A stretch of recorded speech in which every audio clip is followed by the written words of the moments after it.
Oke, kali ini teman-teman mungkin tahu ya, kemarin kan udah launching Honda Civic Sedan RS sama City Sedan. Nah, jadi kali ini kita bikinnya one by one aja ya. Jadi biar kontennya tuh beda lah. Nah, sekarang kita ke Honda Civic Sedan RS. Ini yang generasi ke-11. Nah, ini malah uniknya baru sedan ya kalau kita lihat di websitenya. Nih, ini baru Civic Sedan aja nih. Sedangkan yang hatchback malah masih pakai generasi yang ke-10. Jadi ini tuh baru kemarin banget launching di Indonesia dan Honda Prospect Motor cuma ngeluarin satu tipe, yaitu tipe RS only. Jadi sama seperti sebelumnya ya, yang generasi ke-10 tipenya cuma satu. Tapi di sini kita akan lihat ya. Kemudian yang pertama adalah pilihan warna dulu deh. Civic Sedan ini cuma ada 4 warna, tapi kalau menurut gue yang hero color warna merah nih, Ignite Red. Kemudian ini ada warna grey, hitam sama putih. Cuma kalau gue sih seleranya lebih ke putih ya. Nah, kita akan lihat ke bagian eksterior.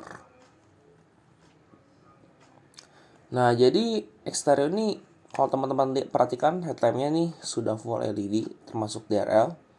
Cuma kalau sen sama sih mesinnya LED ya, cuma gue nggak tahu nih sennya di mana. Bagian depan nih. Kemudian dia udah auto folding spionnya. Velgnya pakai ban 17 inci sporty matte ya, black alloy wheels. Antena sudah Sharkfin. Dia sudah dapat transspoiler dan juga satu lagi dia udah ada combination rear LED.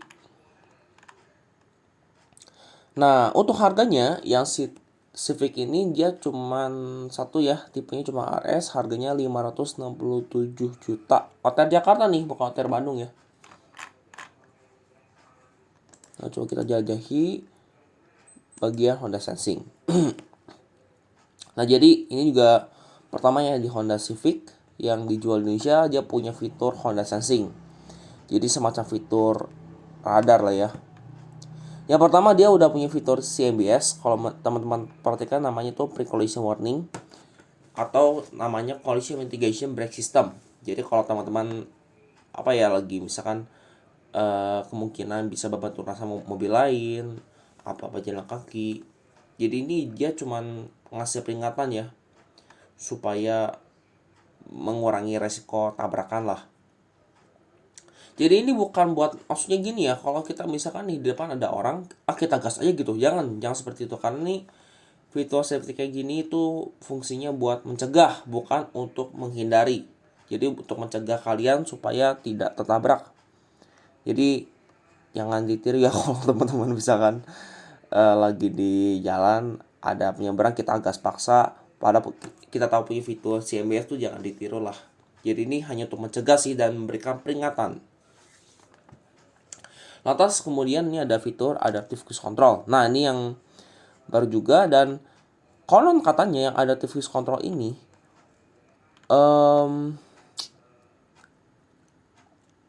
Honda Civic ini dia punya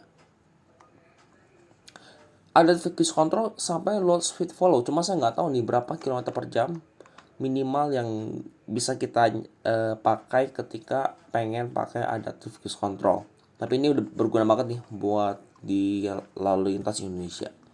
Kemudian dia juga punya lane keep assist. Ya kalau teman-teman tahu lane keep assist itu buat kalau misalkan kita pengen menjaga jalan tersebut tetap di jalannya. Misalkan kita lagi di tol nih, pengennya jalur 3 terus, ya udah jalur 3 terus gitu. Coba kalau kita misalkan nggak sengaja nih pindah jalur, dia nanti balik lagi ke jalur yang semula. Kemudian adalah Road Departure Mitigation System.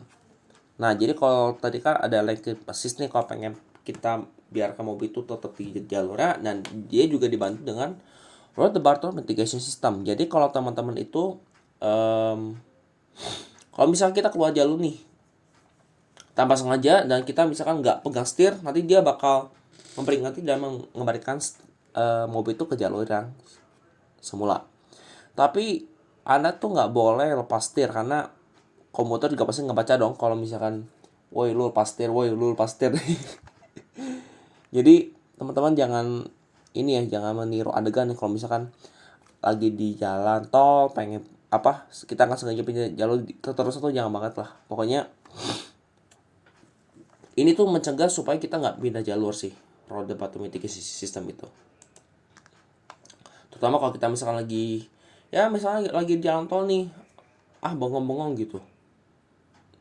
Nah itu kepake. Kemudian dia juga punya fitur auto high beam, jadi kalau di kecepatan 40 km/jam ke atas, saklar headlamp diposisikan auto, dia bisa ini ya, bisa mengatur auto high beam. Kemudian juga ada lead card dependent notification. Nah, jadi ini berguna banget sih sebenarnya buat di Indonesia, atau misalkan for collision gitulah namanya tuh kalau di produk lain. Jadi ini mengingatkan kalau misalnya kita lagi di stopan nih, katakan kita lagi bengong, woi tiba-tiba di depan tuh mobil lagi, udah jalan. Nah, si komuter bakal memperingati kita bahwa mobil itu udah jalan. Jadi kita nggak terhindar ya dari bunyi klakson penumpang belakang tuh. Nah, setelah Honda Sensing kita lihat ke interior. Nah, interior. Nah, yang paling baru nih, speedometer sekarang udah canggih ya, sudah full digital. Kalau di generasi sebelumnya kan dia masih lem monokrom, tapi di generasi terbaru nih udah benar-benar full digital. Beda ya sama yang speedometer Accord nih, beda banget. Dia pakai layar 10,2 inci, cuman kalau teman-teman pengen nunggu turnya tolong bersabar ya. Saya nggak tahu kapan mobilnya ada di Bandung. Saya hanya menunggu informasi dari HBC ya, sebagai main dealernya Bandung sama Jawa Barat. Satu udah standar. Nah ini ya, tadi pengaturan adaptive cruise control dia ada di sini. Pengaturan setir dia sudah standar, tir dan teleskopik. Kemudian yang ada lagi dia pengaturan jok driver dan penumpang depan sudah elektrik. Cuman yang penumpang depan itu cuma nggak ada register, tapi itu nggak masalah.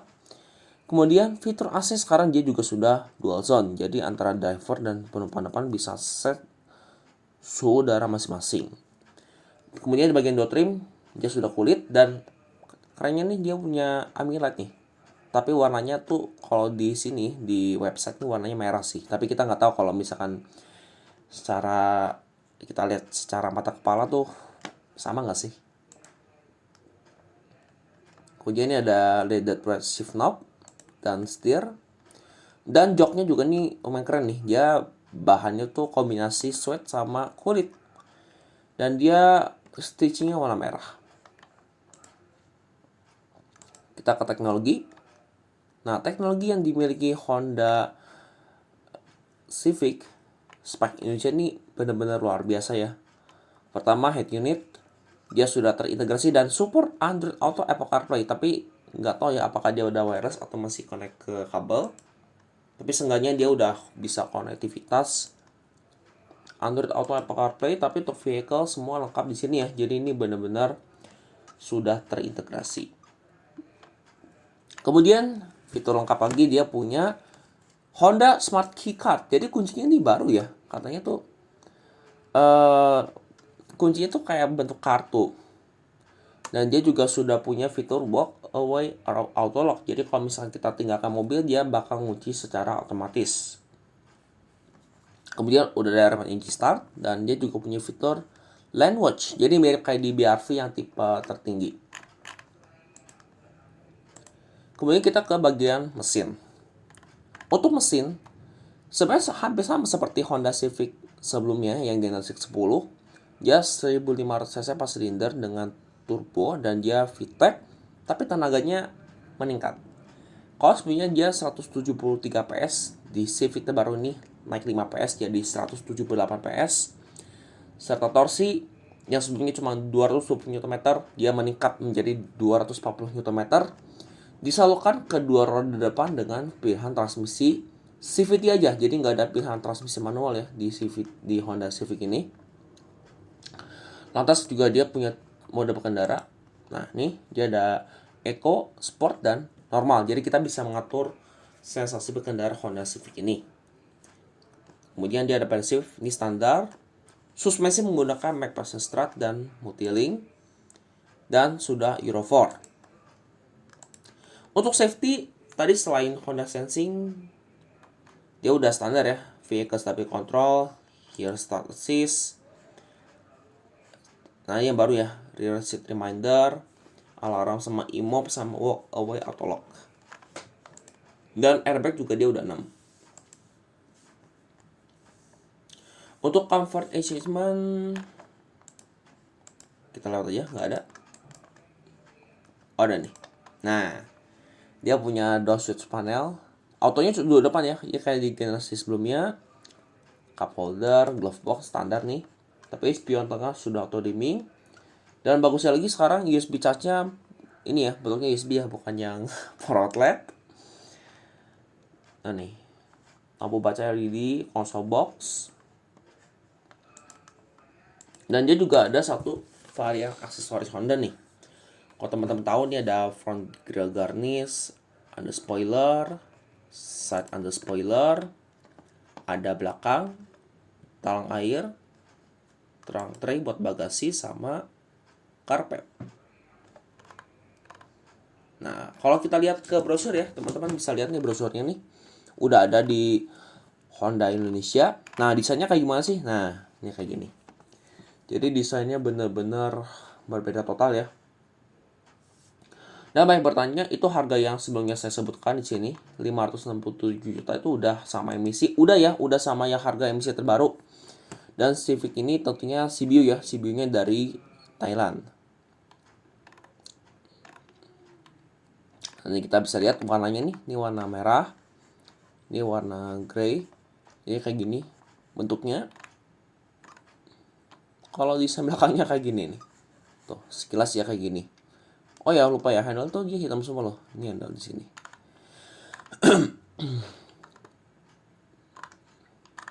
Oke, jadi mungkin begitu aja ya mengenai first look Honda Civic Sedan RS. Jadi kalau teman-teman pengen nungguin depotnya tolong bersabar ya. Mudah-mudahan hari ini ada sih. Thank you for watching dan sampai jumpa di video berikutnya. Bye bye.